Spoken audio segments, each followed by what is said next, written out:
Le paysage qui défile enchante mon impatience. J'ai hâte d'arriver à Tourcoing pour rejoindre la pleine image.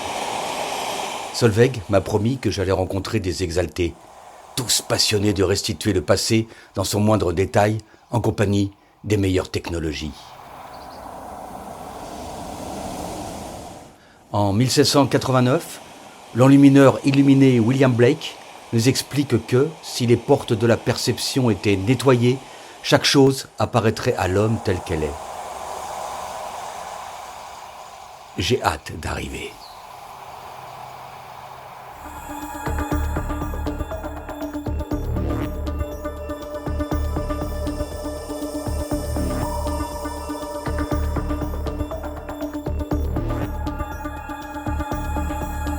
Je suis Yann Coelho, professeur à l'Université de Lille et je suis directeur de la Fédération de recherche Sciences et Culture du Visuel.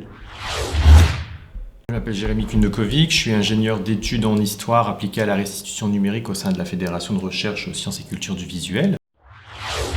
Je suis Thibaut Guillemont, cofondateur de la société Olusion et nous travaillons depuis 2019 sur le projet iThesaurus avec le laboratoire IRIS en histoire de l'art à Lille et le laboratoire DIVA en géomatique à l'Université de Liège.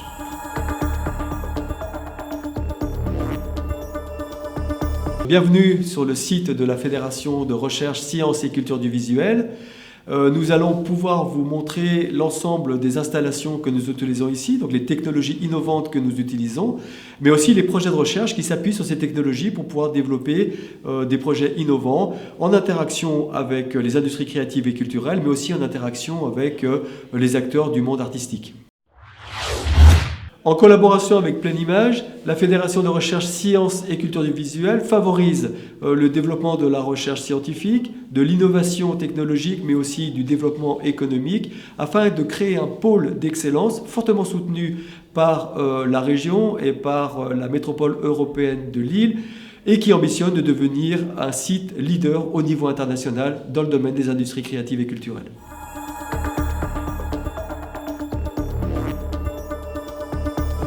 Une des particularités de la Fédération de recherche, c'est de s'appuyer sur une plateforme technologique de pointe qui a été labellisée Equipex, qui permet d'avoir tout un ensemble d'équipements qui sont tout à fait innovants et qui permettent de développer des recherches à l'interface de la science et des arts numériques en s'appuyant sur des technologies les plus développées qui puissent exister aujourd'hui. Alors, donc je détaille un petit peu tout ça. Oui, ok, voilà, d'accord. Ouais. La plateforme Equipex de la Fédération de recherche Sciences et Culture du Visuel fait partie aussi du consortium Continuum, qui aujourd'hui est une infrastructure nationale de recherche dans le domaine de la réalité virtuelle, ce qui permet à cette plateforme technologique localisée au cœur de la pleine image d'être en interaction directe avec une trentaine d'autres plateformes technologiques de réalité virtuelle qui sont réparties au niveau national. Oui, je peux le dire ça, oui. Ok. Un des aspects importants de la Fédération de recherche Sciences et Culture du Visuel est qu'elle va accueillir un des projets ciblés du PEP Ricard, en particulier le projet ciblé Comet, dont la finalité est d'essayer de développer des environnements virtuels qui soient adaptés aux pratiques qui sont celles des utilisateurs aujourd'hui, mais qui développent aussi un nouvel aspect des interactions sociales, se basant sur le développement de capacités, je dirais, avancées des agents virtuels à pouvoir produire des interactions sociales qui sont, je dirais, intuitives et naturelles et qui permettent d'évoluer dans ces mondes métaversiques de la meilleure manière possible. Très rapidement. Alors nous avons sur la plateforme technologique Equipex tout un ensemble d'équipements qui nous permettent d'étudier le fonctionnement de la modalité visuelle, c'est-à-dire comment on perçoit notre environnement visuel, en utilisant les relations entre vision et interaction, entre vision et émotion, et également entre vision et neuroimagerie, ce qui nous permet d'avoir, je dirais, un panel large des champs de recherche que l'on peut développer sur la plateforme.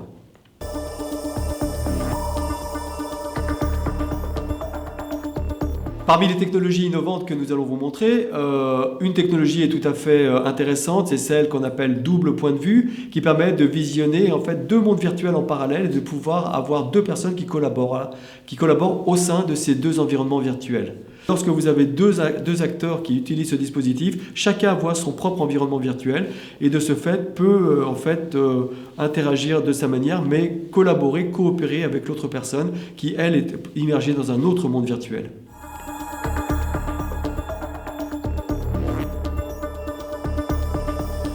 Alors ce qui est intéressant dans le cadre des projets pluridisciplinaires, c'est que la Fédération de recherche sciences et culture du visuel a aussi tout un volet de compétences et d'expertise dans le domaine de l'étude des comportements humains face à des contenus visuels ou dans les environnements virtuels. Nous sommes par exemple en capacité de pouvoir étudier ce que c'est que l'exploration visuelle d'un environnement, d'un univers ou d'une peinture par exemple, en utilisant des dispositifs comme les oculomètres, qui sont des dispositifs tout à fait performants dans l'analyse de l'exploration visuelle. Mais nous pouvons aussi étudier la façon dont les gens réagissent face à ces contenus visuels, en étudiant par exemple la façon dont leur corps va réagir de manière émotionnelle. Et ça, on peut le faire en enregistrant des signaux comme ce qu'on appelle les signaux électrophysiologique, en particulier l'activité électrodermale, qui est un très bon indicateur de la façon dont les gens varient du point de vue émotionnel face à un contenu visuel, face à une œuvre d'art. Et puis enfin, on peut aussi s'intéresser aux relations entre comportement et puis système nerveux, notamment fonctionnement du cerveau, puisqu'on a des outils ici comme l'EEG ou le NIRS, qui sont des technologies qui permettent d'enregistrer l'activité cérébrale d'une personne en train d'effectuer une tâche, par exemple visualiser une image, admirer un tableau de peinture ou explorer un site qui a été reconstitué sous la forme 3D. Et c'est très, très intéressant parce que du coup on peut voir comment tout ce qui est de la perception visuelle, de la représentation des choses active certaines parties du cerveau et donc nous permettent de mieux comprendre aussi les relations qui existent entre connaissance, représentation, mais aussi activité en temps réel des personnes qui sont en train d'explorer leur univers visuel.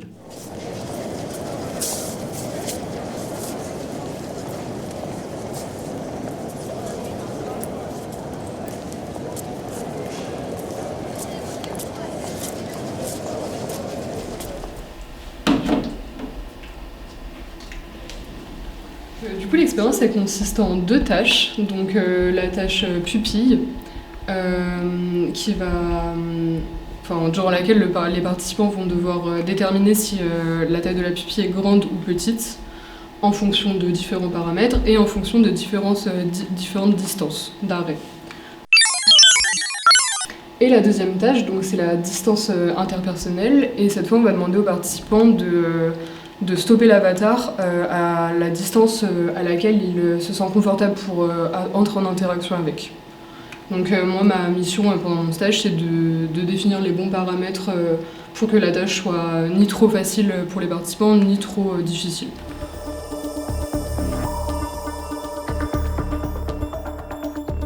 Une deuxième technologie importante pour la Fédération de recherche sciences et culture du visuel, c'est un tapis de marche multidirectionnel qui permet, en se déplaçant simplement par la marche, de visualiser des environnements virtuels.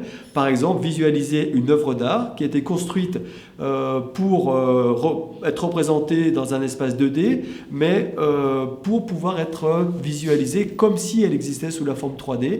Et grâce à la réalité virtuelle et à ce tapis de marche, on va pouvoir visualiser cette œuvre d'art en passant à travers, en l'explorant dans un monde tridimensionnel.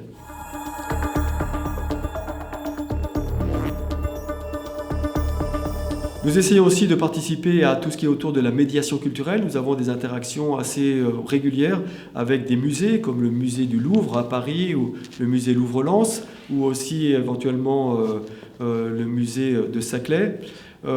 Pour lequel en fait nous mettons à disposition des œuvres d'art qui sont difficiles à déplacer du fait de leur valeur au niveau du patrimoine culturel, mais aussi au niveau du fait de leur fragilité, mais qu'on peut, grâce aux technologies que nous utilisons, les reconstituer sous la forme d'hologrammes et donc de donner à voir dans des expositions qui peuvent être dans des musées à différents endroits, de telle manière à ce que ces œuvres d'art puissent être visualisées dans le cadre de collections, par exemple. eCorpus, c'est un logiciel qui permet à des institutions de pouvoir gérer des bibliothèques de modèles 3D. Donc, l'idée, c'est de dire que suite à des campagnes de numérisation, on puisse conserver dans l'institution de manière privée ces modèles 3D pour les étudier dans le cadre de recherche, pouvoir faire des annotations dessus, de l'enrichissement sémantique, de la classification, mais ensuite de pouvoir réutiliser ces modèles 3D, donc d'être entièrement souverain sur l'utilisation qui va être faite derrière, que ce soit pour d'autres publications scientifiques ou pour créer des dispositifs de médiation sur table tactile ou sur hologramme. Le travail en restitution consiste tout d'abord à répondre à des questionnements que se posent les historiens d'art et archéologues sur l'usage des objets, comment ils ont été construits, comment ils ont été fabriqués, comment ils ont été perçus, acceptés, conçus par les gens du passé. On a rencontré les chercheurs de l'IRIS à l'origine sur notre technologie de création des hologrammes, qui en fait était déjà utilisée pour faire de la médiation sur des modèles 3D. On va utiliser des illusions d'optique pour donner l'impression que les modèles 3D flottent dans l'air. C'est très attrayant pour les publics dans les musées pour faire des opérations de médiation. En histoire, on n'a jamais l'ensemble des éléments d'information qui nous permettraient en fait de produire un objet tel qu'il l'a été. On est toujours dans de l'hypothèse, dans du conditionnel. Et donc les images que l'on montre à la fin, ce sont toujours les objets tels qu'ils auraient pu être. Une des grandes avancées, par exemple en termes de recherche en ce moment, c'est de regarder avec le ministère de la Culture comment cet outil peut leur permettre de présenter des numérisations d'objets, voire même de sites, comme la grotte de Lascaux, intégralement en 3D, et que ça tourne entièrement sur de l'open source et sur des serveurs du ministère.